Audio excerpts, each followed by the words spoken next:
Attention, cette émission est laissée à la discrétion de l'auditeur. Les propos et les opinions peuvent choquer. Oreilles sensibles s'abstenir. Richard Martineau.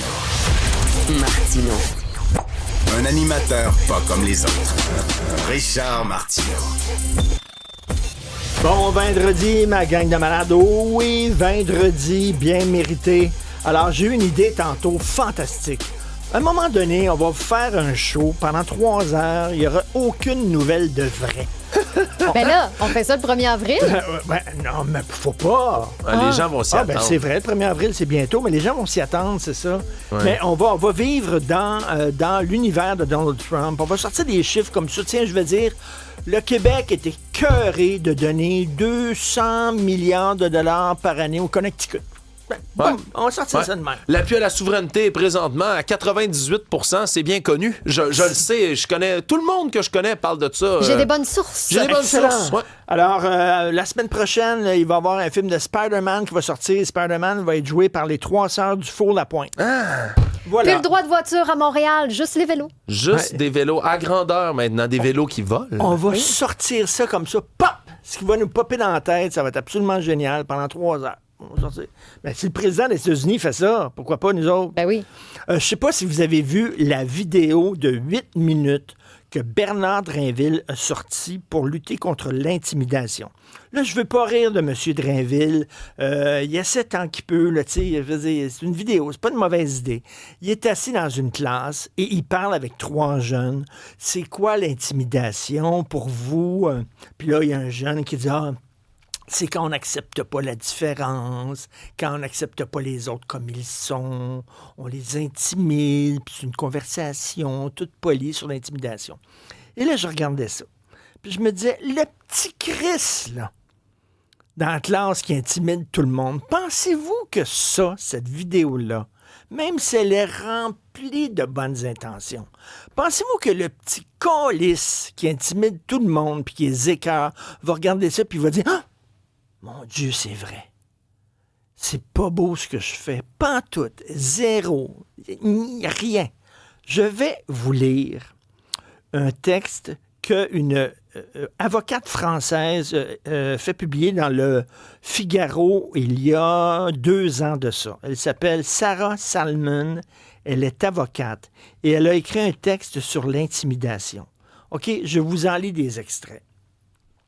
La réalité, c'est que le laxisme ambiant a gagné même l'école et que la sanction n'y a plus sa place.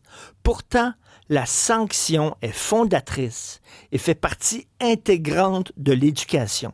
Ce qui est également choquant est qu'une des pistes souvent envisagées, que l'enfant victime change d'école.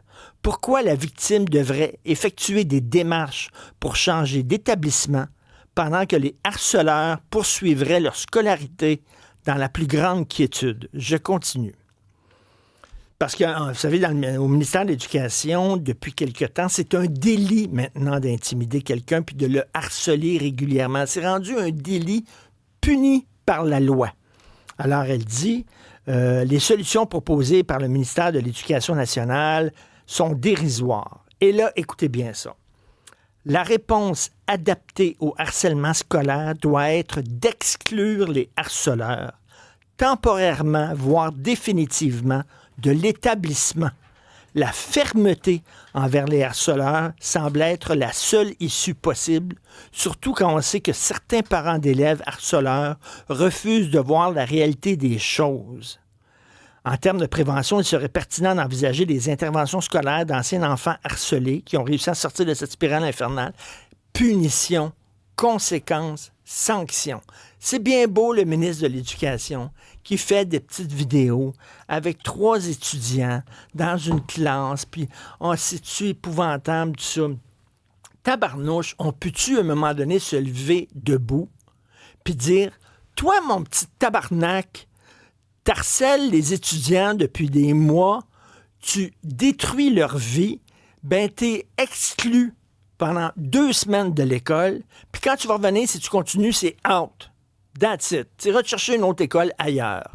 Et faire de ça un délit, avec soit des amendes, soit des peines, genre, je sais pas, moi, travaux communautaires ou quelque chose comme ça. Être sévère. Pourquoi on a peur d'être sévère envers les criminels, les harceleurs, les petites frappes? Pourquoi? Je me demande, moi, j'en reviens pas. À un moment donné, là, la justice, je reviens toujours là-dessus.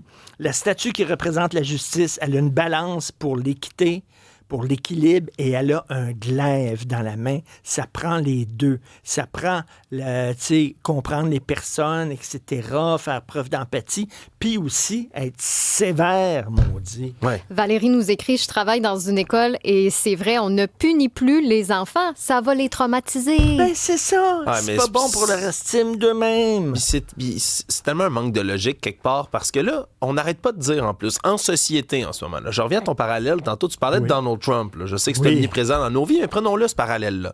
Le Canada puis d'autres pays dans le monde ont dit la même chose.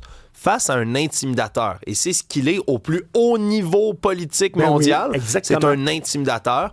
Tu dois te montrer fort et ferme envers cette personne-là. Si tu te tasses et tu t'écrases, cette personne-là va prendre avantage de toi. Mais quel message on envoie à un enfant, un jeune qui intimide quelqu'un d'autre, si le système qui l'encadre s'effondre et s'aplatit devant lui, quand lui en profite pour écœurer tout le monde autour de lui? Écoute, vraiment, tu as tout à fait raison. Quand le président des États-Unis, quand même la personne de l'OTAN, le directeur de l'OTAN ferme sa gueule face devant un président harceleur et intimidateur qui dit, moi, je vais mettre la main sur le Canada, je vais mettre la main sur le Groenland, puis que le gars, le président de l'OTAN, il dit rien. À côté, il dit rien, je mêlerai pas le temps à ça. Hey! Voilà. Moi, il y a juste eu, à date, il y en a eu peu là, qui ont osé lui tenir de tête. Un, c'était Volodymyr Zelensky. L'autre, c'était Emmanuel Macron qui l'a corrigé, qui a corrigé ses faits. Il le fact-check en anglais, là, comme on dit.